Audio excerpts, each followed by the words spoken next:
Hello, my name is Hannah and my partner is Kevin, and we are going to be talking about the truth claim of Anne of the Thousand Days and the other Boleyn girl.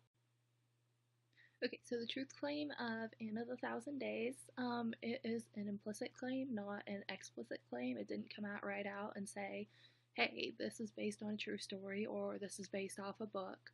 The implicit claim is like whenever the costumes used, the accents, the English accents they use, the scenery, and the mention of true historical figures. Also, the fact that it's using a name in the title is also a really good indicator that it is a true film. And for the truth claim of the other Boleyn girl, um, it actually has an explicit claim and an implicit claim. The explicit claim is it said it was based on a novel by, so that is a good indicator that it is a true story and it's based off of something else. But it also gives the movie a little room to stray from what the original story is. Um, the implicit claims, like Anne of the Thousand Days, are the costumes, accents, the sceneries, and the mention of true historical figures. The English accents used, the costumes looked like they were from that era, and the scenery also looks like it was from that era.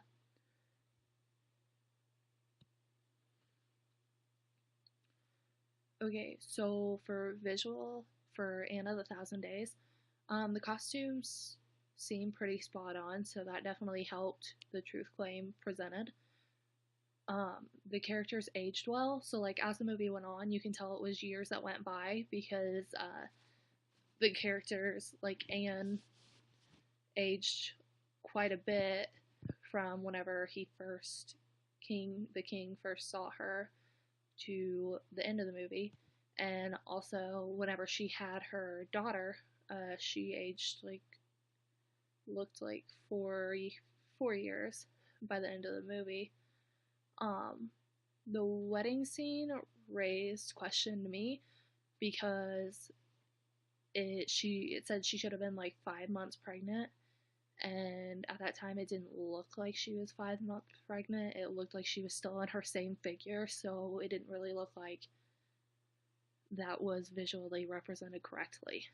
Um, and the scenery seemed right for the time period. It wasn't like new and modern or anything near our time period. It was definitely based back then. The visual for the other Bowling Girl, the costumes as well were very spot on. They looked definitely like they were from that time period. The characters also aged well in that movie. You can definitely tell a difference from whenever it started to whenever it ended. That quite a few years went by.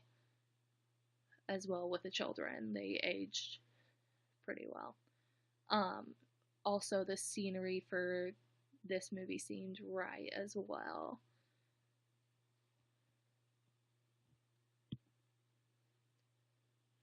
Okay, so for oral truth claims for Anne of the Thousand Days, the accents were not too bad. I mean, you can kind of. They weren't the best English accents I've heard, so that kind of like made it a little worse for me. The background music seemed fitting for the time period and certain scenes. So, like, whenever something bad was happening, like the scarier, ominous music was playing, and like the wedding, happy music was playing, and all the instruments seemed from that time period. And background noises were present, so you could hear like sheep, and you could hear birds, and you can hear like people talking in the background. Like, there was never really any silent moments. And for the oral, for the other bowling girl, the accents were done better in this movie than in Anne of the Thousand Days. Um, you can definitely tell they had an English accent, and they were speaking words from back then that we don't use now. Background noises were present as well in this movie. Like you heard the birds and the sheep and every other animal or person in the background, so there's never really any silence. The music playing seemed fit for the time period in certain scenes. So again, like the other film, you hear ominous music whenever a scary part's about to happen, or like happy music whenever the wedding was. So they did a really good job of the oral truth claim. Hannah and I thought the chronological accuracy of Anne of the Thousand Days was pretty good. The film even gives specific time periods and days that helps an audience member get a good chronological feel for the movie. At one point in the movie, Anne mentions that she is 4 months away from giving birth, and a noticeable amount of time passes, and then she is having Elizabeth. It is unlike the second kid that she has, which this kind of draws a red flag. No noticeable time passes. There's a quick cut, and Anne is having the stillborn son already when there's no mention of her being pregnant before that, and no noticeable time passes. At the end of the movie, Anne counts off 1,000 days, and this helps an audience member because she even specifically lays out what happens 100 days by 100 days, and an audience member could even accurately judge without her telling you what happened that the course of the movie could take place in 1,000 days because they mention the two kids and then all the courtroom proceedings with the church, and her own courtroom proceeding would make it reasonable that things took place within 1,000 days. Also, at the end of the movie, it's accurate because, as Hannah said, Elizabeth appears to have aged about 4 years old, probably about more, a little bit older than 3 is more accurate, but this is an accurate representation of the characters and how time has passed with them. The other Boleyn girl flowed well in the beginning internally. This is shown by, and Mary has morning sickness, and so that we know she is pregnant. And then at the same time, Anne is leaving for France, and when she comes back, Mary is very pregnant with that same child. And this shows that a reasonable amount of time has passed between Anne coming and going. However, the film doesn't mention much passing of time throughout the film. The audience member doesn't really know an accurate assessment of how much time is happening in between scenes of the film.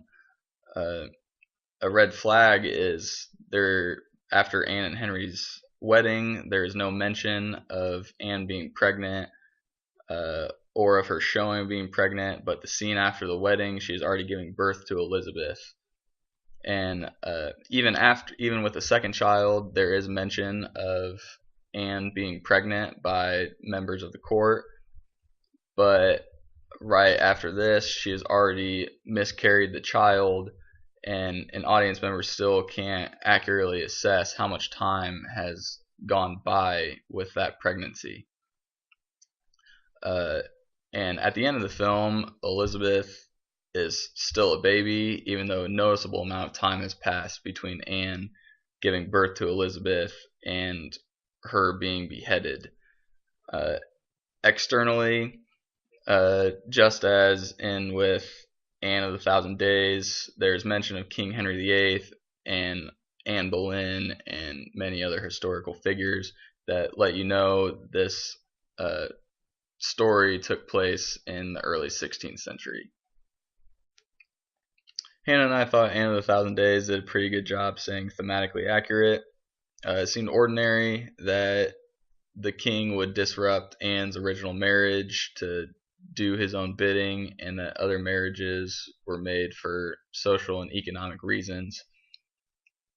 And one of the reasons Anne first wanted to be with Henry is that he promised to give her power and lands that she could then distribute to her family members and, most importantly, to her kids. and to who she thought would be her sons. The film did a good job of going into a lot of detail about the ordeal with the church.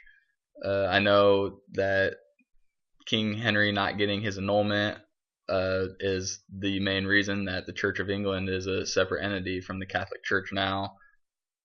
And so they did a good job representing how Henry tried his hardest to make sure he stayed with the church, and how it was a big deal for him to actually disobey the Pope and cut off from the Catholic Church completely.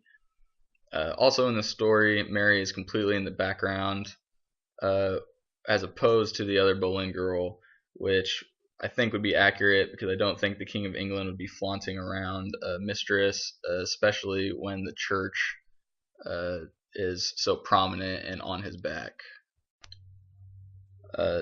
Thematically, we didn't think the other Boleyn girl was very accurate. First of all, the film didn't give much detail on the problems between the church and Henry, or much detail between the background of it and the court proceedings. Henry just kind of got the idea of annulment from Anne and ran with it, excommunicated from the church, and later he received backlash. But for the most part, the film just kind of made it seem like it wasn't that big of a deal. Anne is in control of this film for a lot of it. She's the one that manipulates Henry to do as she wants for the most part. She gives him the idea of the annulment, and all of this derives mainly from the feud with Mary that she has in the very beginning, and we don't find it's very accurate, mainly because Mary probably would not have been a prominent part of King Henry's life.